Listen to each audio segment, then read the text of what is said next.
وہ کیسے، اور ایک ہی اگر دن رہتا اور رات نہ آتی تو انسان کو سکون نہ ملتا۔ یہ تمام چیزوں کا بدل جانا انسان کے لیے اللہ تعالیٰ نے بنایا ہے، تو پھر اسی خالق اور اسی مالک کی حمد و ثنا کرنی چاہیے۔ قرآن پاک میں بہت ہی جو ہے ایک خوبصورت طریقے سے ان چیزوں کو بیان کیا گیا ہے۔ میں آپ کے سامنے ایک دو آیات پڑھتا ہوں۔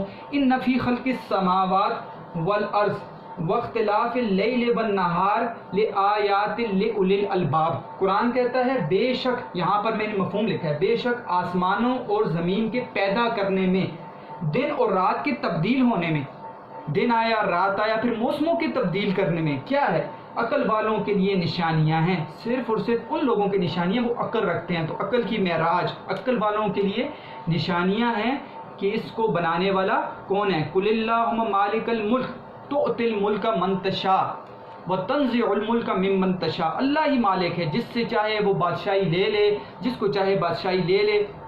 وتعز من تشاء وتذل من تشاء، جس کو چاہے عزت دے، جس کو چاہے وہ ہے ذلت دے دے۔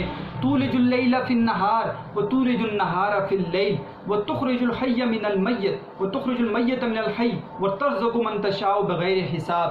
تو اللہ تعالیٰ کہتے ہیں وہی ذات ہے جو کیا کرتا ہے بیٹا، آسمان میں آپ دیکھیں دن ہے اور دن میں سے رات کو نکالنا، رات میں سے دن کو نکالنا، زندہ میں سے مردہ کو نکالنا، مردہ میں سے زندہ کو نکالنا، اور جس کو چاہے بے پناہ رزق عطا کر دے۔ تو اللہ کی ذات ہے جو موسموں کو تبدیل کرتی ہے، وہ اللہ کی ذات ہے جو تمام کائنات کی زندگی کے اندر حیات اور موت کو لاتی ہے۔ تو وہ اللہ کی ذات ہے کہ جو دن اور رات کے بدلنے کا سبب بنتی ہے۔ سورج آیا، سورج نے روشنی پھیلائی، تپش ہوئی، سورج چلا گیا، رات آئی، چاند آیا، اس نے مٹھاس پیدا کر دی پھلوں کے اندر۔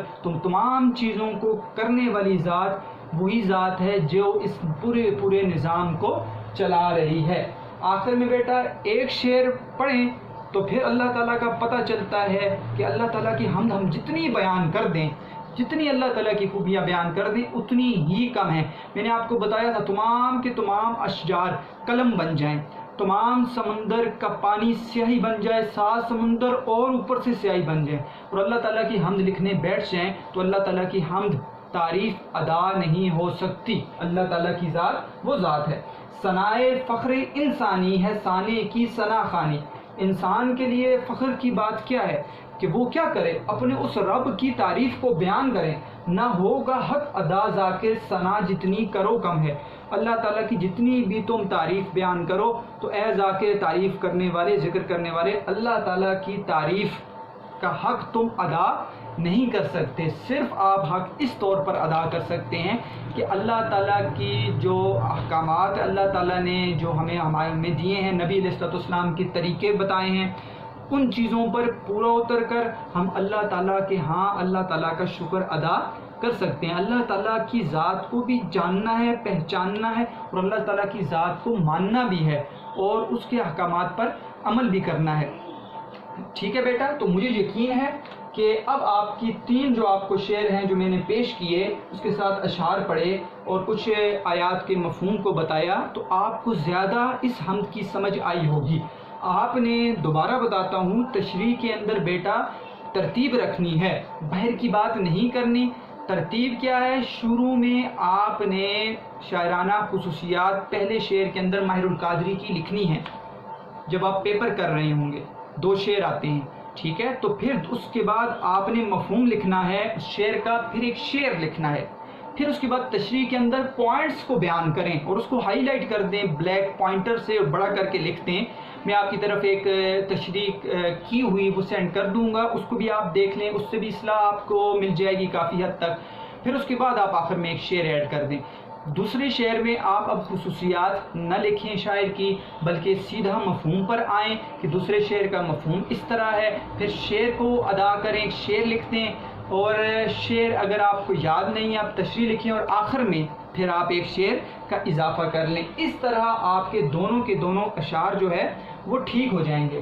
بیٹا آج کے ہم نے سبق میں 3 اشعار کی تشریح مفہوم کو بھی دیکھ لیا، اور ساتھ ہم نے سوال نمبر 1، 2، 6 کے مین پوائنٹس کو بھی دیکھ لیا، اور ساتھ ہم نے مشکل الفاظ کے معنی بھی جان لیے۔ آپ کا ہوم ورک کیا ہے؟ ہوم ورک ہے آپ اس شعر کی تشریح کریں، ٹھیک ہے، یہ سب آیات الہی ہیں، ذرا غور سے دیکھ، اس کی پھر حمد بیان کر، اسی کو پکار، اس کی تشریح کر لیں، اور یہ سوال ایک ہی سوال ہے، اس کو آپ لکھ لیں۔ آپ نے اپنی کتاب کے اندر بیٹا فرہنگ کو لازمی لکھنا ہے، ان چیزوں کو آپ اپنی کتاب کے اندر نوٹ کریں، یہ بہتر ہے، کتاب کے اندر آپ نوٹ کریں اشعار کو، مفہوم آپ کی سائٹ پہ جگہ ہوتی ہے، آیات کے مفہوم کو آپ سائٹ پہ لکھیں۔ اس کے علاوہ بیٹا یہاں پر آپ کو فنی جائزے میں آپ کو میں نے بتا دیا، اشعاروں کا ترنم زیادہ جو ہے وہ مرکب اضافی ہے، حمد و ثنا مرکب عطفی ہے کہ حرف بیان ہے، گلبانگ ہزار ٹھیک ہے مرکب توصیفی ہے کہ خوبصورت آواز تو صفت بیان کر رہے ہیں کس کی، بلبل کے چہچانے کی، آیات الہی اللہ تعالیٰ کی نشانی ہے، مرکب اضافی ہے۔ پھر اس کے بعد بیٹا اسی کی سنت کے نمونے اضافی ہے، ٹھیک ہے، وہ نکہت اشاری ہے کہ حرف بیان ہے، قدرت کے کرشمے، خزاں ہو کے بہار، خزاں اور بہار، یہ یہاں پر صنعت تضاد ہے۔ صنعت تضاد آپ کو پتہ ہے، دو متضاد چیزوں کا ذکر کرنا، خزاں اور بہار، یہاں پر کیا آ گیا بیٹا، مرکب یہ صنعت تضاد بن گیا ہے۔ اس کے علاوہ بھی آپ فنی جائزہ خود نکالیں، کوشش کریں، ٹھیک ہے، آپ نے ساری چیزوں کو ذہن میں رکھنا ہے، مرکبات کو، علم بیان کو اور علم بدیع جتنی بھی آپ نے پڑھی ہیں اس چیز کو بیان کریں۔ جیسے ابھی آپ نے صنعت تناسب نہیں پڑھی، صنعت مرات النظیر جس کو کہتے ہیں، لیکن آپ جب اس کو پڑھیں گے تو آپ کو نظر آئے گا آبشاروں کا آبشار، ٹھیک ہے، اور ترنم موسیقیت یہ بھی ہو سکتا ہے صنعت تناسب، ٹھیک ہے۔ پھر اسی طرح پکار، ٹھیک ہے، بیان کرنا، پکارنا، یہ بھی ہو سکتا ہے۔ تو مناسبت سے جو چیزیں بنتی ہیں اس کو کہتے ہیں صنعت تناسب۔ تو اس کو آپ نے اگر یہ بنتا ہے، ٹھیک ہے، آپ نے میری بات ذہن میں رکھنی ہے، اگر یہ بنتا ہے تو آپ نے نکالنے ہیں صنعت تناسب اور اس کو آپ نے لکھنا ہے۔ تو بیٹا آج کا لیکچر ہمارا وہ تھا حمد کے بارے میں، اور یہ مکمل کر چکے ہیں حمد ہم نے پوری پڑھ لی ہے اور اس کے مشقی سوالات کو بھی دیکھ لیے۔ مجھے امید ہے کہ آپ کو پوری حمد سمجھ آ گئی ہوگی۔ اگر آپ کو پھر بھی کوئی چیز سمجھ نہیں آئی تو آپ جیسے اسٹوڈنٹس سوال کرتے ہیں، میں کوشش کرتا ہوں کوئی چیز نہ چھوڑوں، لیکن پھر بھی آپ سوال کر کے پوچھ سکتے ہیں کہ سر اس چیز کی مجھے سمجھ نہیں آئی۔ ہوم ورک آپ نے اپنے ٹائم پر کر کے مجھے بھیجنا ہے۔ مجھے امید ہے آپ اس طرح محنت کرتے رہیں گے۔ سلامت رہیں، خوش رہیں، آباد رہیں، والسلام۔